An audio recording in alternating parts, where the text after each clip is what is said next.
Hi, my name's Kendall and I'll be your provider. What brings you in today? I've been having these flashes of heat. It's so hot. I'm so sorry to hear that. Now remind me, how old are you? 62 years young. 62 years, wow. I love your Botox, lady. Thank you. Okay, so the average age of menopause is 51.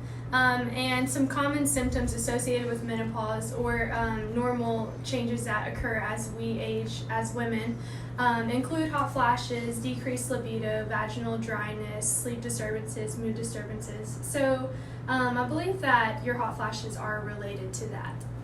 How can we fix this? I'm so glad that you asked. Hot flashes are caused by a decrease in estrogen, which occurs as women go through menopause. So ways that we can treat that include estrogen hormonal therapy. And since you've had a hysterectomy, that would be an appropriate treatment option.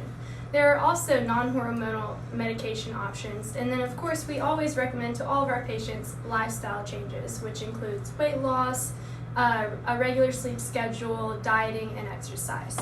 Are you having any other symptoms now that we've addressed that? Now that you mention it, I have been having some irritation, itchiness, and painful intercourse. I'm sorry to hear that. This is another symptom that can be caused by low levels of estrogen, which causes our vaginal walls to become dry and thin, leading to those symptoms. Luckily, both hormonal and non-hormonal therapy will help with that as well.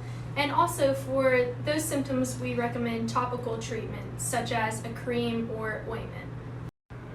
One of the first-line therapies for this is a topical treatment such as lubrication. Here are some samples. This treatment sounds great, but are there any risks? Luckily, there are minimal risks with the topical treatment.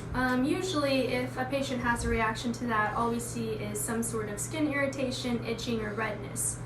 With the estrogen monotherapy, that carries a little bit more risk, but these are rare.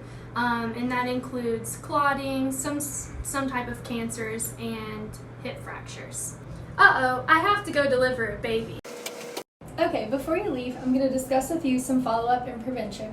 While you're at home, I need to make sure that you're exercising regularly and controlling any of your chronic conditions. Follow up with me on a regular basis so we can manage your side effects and make sure that you're on the best treatment regimen possible. One last thing, if you're ever interested in talk therapy or even marital therapy, I can put in a referral so you can discuss more of the transition in your life. So just to recap, as we age, we will start to see changes in our body and our female health. Symptoms such as hot flashes can be treated with oral hormonal therapy such as estrogen and progesterone combined if our patient still has a uterus, or estrogen monotherapy if our patient no longer has a uterus, such as our patient today. Other symptoms such as vaginal atrophy and painful intercourse can be treated non-hormonally with lubrication or hormonally with things like a topical vaginal estrogen cream.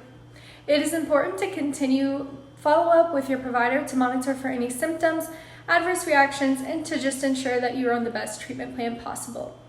Discussing these changes with your spouse or with a therapist or healthcare provider can help to ease these transitions.